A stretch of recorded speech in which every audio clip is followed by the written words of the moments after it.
evening, everybody. Good night, or no, good evening, I think is what you say when you say hello.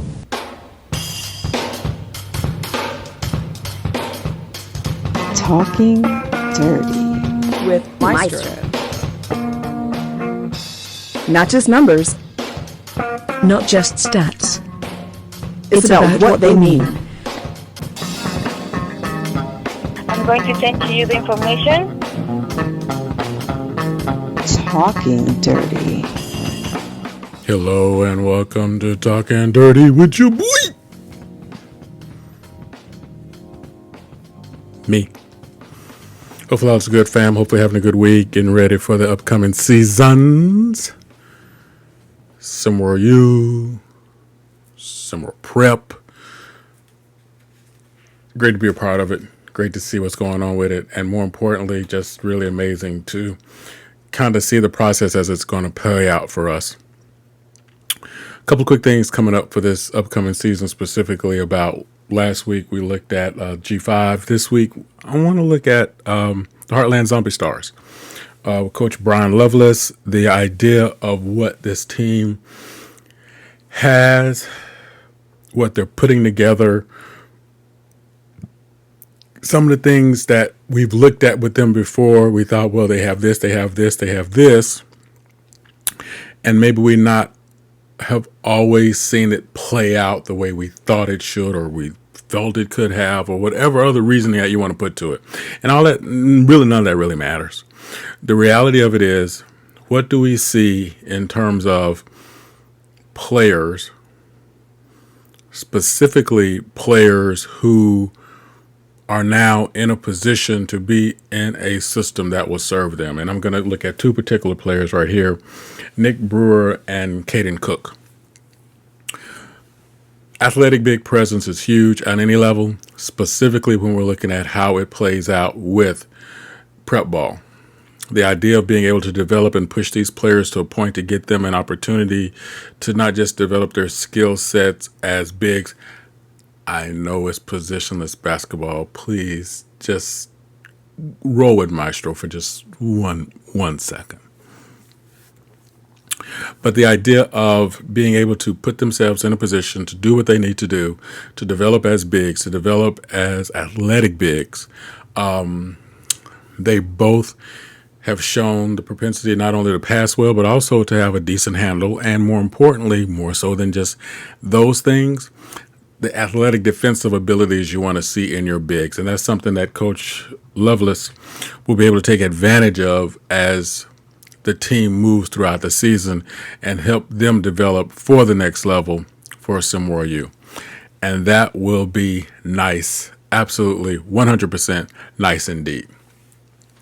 The ultimate reality for the Heartland Zombie Stars is the fact that they're going to be going up against a team that has, or going up against teams that have a little more carryover from the previous season. So there's going to be some familiarity there. I don't think that's going to be a problem for them.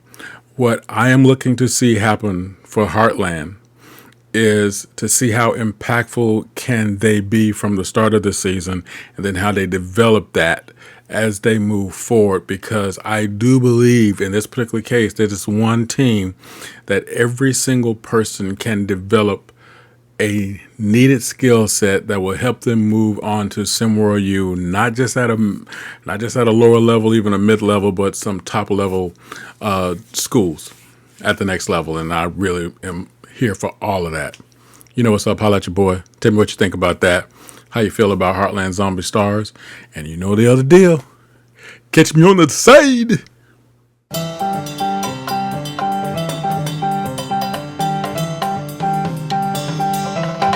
Thank you for listening to the Maestro.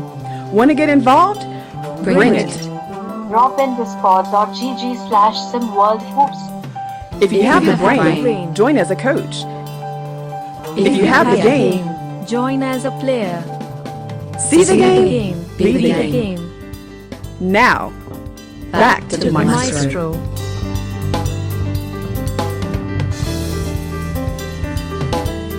Sorry. We'll be right back. Okay, we're back.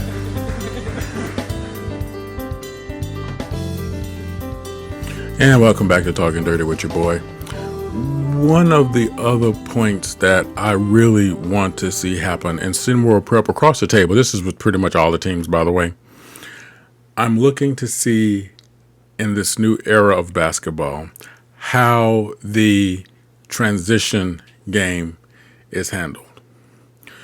That's a perfect opportunity for a lot of IQ development. It's a perfect opportunity for a lot of placement in terms of where are your skill sets and how they translate to the next level.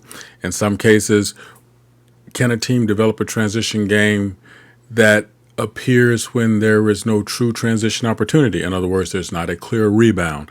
There's not a clear long rebound. There's not a clear possession of the ball that then becomes a struggling moment in the post, at the wing, or whatever. But the team knows themselves so well that a player gets out to start the transition game knowing and trusting that their teammate is going to do what? Win that possession battle and get them the ball. Also, do the transitions go to the same part of the floor? Again, as you're facing your opponent's rim, going from left to right, 1, 2, 3, or depending on how you work your transition game, lanes 1, 2, 3, 4, and 5, 3 being right down the middle, 1 being against the baseline, 5 being against the right baseline as you're facing the opponent's gym, and then other 2 lanes in the middle. Depending on how your coach principles work, how everything is going, how do you see that happening? And, oh, by the way, prep ball is the perfect place to develop that level of IQ. Do we run the transitions down the same lane all the time? Do I take advantage of where I am? My athleticism, perhaps. Do I always go to 1? Do I always go to 3? What do I do to make myself available in transition for my teammate? In other words, for instance, I was always a speed player. So if I saw that my teammate was about to take over possession, either via steal, a hustle on the floor, I'd start my steps out real slow, knowing that I had enough in the block where I could get there quicker. But my teammate also knew that. So what would happen is once they got the ball, I give the call, just like a wide receiver in the NFL, put my hand up to where I wanted the ball to be. If I wanted it high, if I wanted it low, boom, kick out, get it to me, let me go, because I know I've already beat the person that was defending me. Boom, I'm onto the rim, I choose violence. The same way, if I knew I had a teammate that maybe wasn't as fast, but had the super IQ to know they had to leak out further, then I knew what my play was going to be. What if I got the ball? I wouldn't lead the player, I'd lead the rim. What I mean by that is this. I wouldn't try to pass it at a position where they're going to have to run and meet it.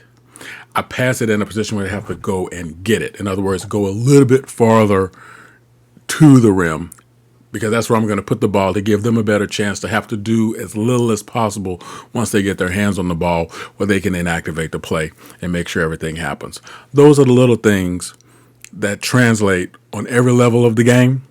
But I really like to see it start to work in SimWorld Prep this year, since there are so many transition opportunities that simply get lost because there's no plan for it. Hopefully we'll see that happen. What are some of the things that you'd like to see this upcoming season in SimWorld Prep? What else would you like to see happen in terms of what team development might be? Yes, player development too, but also team development. Let's go on and try to look in the larger game. You know what's up. Holla at your boy. Let me know what's up. Let's go and talk about it. And you've never lived until your mom says, when she picks you up from school, we got to go. The feds are on us. Like, I need to talk to somebody.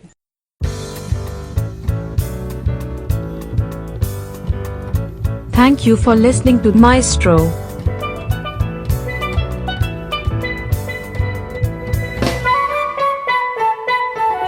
Thank you again for checking out Maestro. Drop a tag below and give us a piece of your mind. See you next time.